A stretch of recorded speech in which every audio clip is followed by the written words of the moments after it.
কাজের ক্ষেত্রে বা বিভিন্ন পড়াশুনোর ক্ষেত্রে বা ওয়ার্ক ফ্রম হোম অর্থাৎ বাড়িতে বসে কাজের ক্ষেত্রে আমাদের কিন্তু বিভিন্ন সময় ল্যাপটপের প্রয়োজন হয়ে থাকে। তো এই ল্যাপটপ কেনার জন্য আমরা কিন্তু বিভিন্ন দোকানে বা বিভিন্ন শপিং মলে ভিজিট করে থাকি, যেখানে আমরা দেখে থাকি বিভিন্ন প্রাইসের উপরে কিন্তু ল্যাপটপ অ্যাভেলেবেল থাকে। তো সবথেকে কম দামে অর্থাৎ গেট বেস্ট প্রাইসে কিন্তু বিভিন্ন ধরনের ল্যাপটপ ইন্ডিয়া মার্ট ওয়েবসাইটে অ্যাভেলেবেল রয়েছে। যেমনটা তোমরা দেখতে পাচ্ছ, সবথেকে বেস্ট প্রাইসে এবং যে রকম ক্রাইটেরিয়া তোমাদের দরকার সেরকম টাইপের ক্রাইটেরিয়া দিয়ে কিন্তু তোমরা এখান থেকে বিভিন্ন ধরনের ল্যাপটপ পেয়ে যাবে। তো সেক্ষেত্রে আমরা যদি নর্মালি সার্চ করি যে কলকাতা, তো কলকাতাতেও কিন্তু আমাদের বিভিন্ন জায়গায় অ্যাভেলেবেল রয়েছে।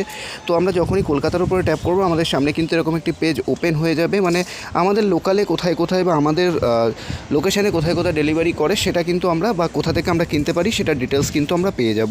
নর্মালি দেখতে পাচ্ছ জিও বুক, এটার উপর যদি আমি ট্যাপ করি তো নিউ ল্যাপটপ কী কী মানে প্রায় মানে ক্রাইটেরিয়া রয়েছে সেগুলো কিন্তু আমরা দেখতে পাচ্ছ। যেমনটা এখানে কিন্তু তুমি এক পিসও অর্ডার করতে পারো এবং একদিনের মধ্যে ডেলিভারি কিন্তু হয়ে যাচ্ছে, এবং এটা কিন্তু মুম্বাই মহারাষ্ট্র থেকে আসবে এবং কলকাতাতেও এরা ডিল করছে না সেগুলো তোমাদেরকে আগে ভালোভাবে জেনে নিতে হবে। কী কী সুবিধা আছে সমস্ত কিছু কিন্তু এতে লেখা থাকে। তোমরা যারা পারচেস করতে চাইছো তারা কিন্তু অবশ্যই এই ওয়েবসাইটটাকে ভিজিট করতে পারো। লিঙ্ক ভিডিও ডেসক্রিপশানে দেওয়া থাকছে। যারা বিভিন্ন কাজের ক্ষেত্রে ল্যাপটপ কিনতে চাইছো তারা কিন্তু অবশ্যই একবার ভিজিট করতে পারো, কারণ এখানে বিভিন্ন প্রাইসের ওপরে বিভিন্ন ধরনের ল্যাপটপ কিন্তু অ্যাভেলেবেল রয়েছে। এবং তোমরা অবশ্যই কেনাকাটা করার আগে বা পারচেস করার আগে তাদের নিয়ম কানুন সমস্ত কিছু ভালোভাবে জেনে নেবে। আর অবশ্যই চ্যানেলটাতে সাবস্ক্রাইব করে রাখবে। লিঙ্ক ভিডিও ডেসক্রিপশানে আছে, ওয়েবসাইটের অবশ্যই চেক আউট করে নিতে পারো। ধন্যবাদ।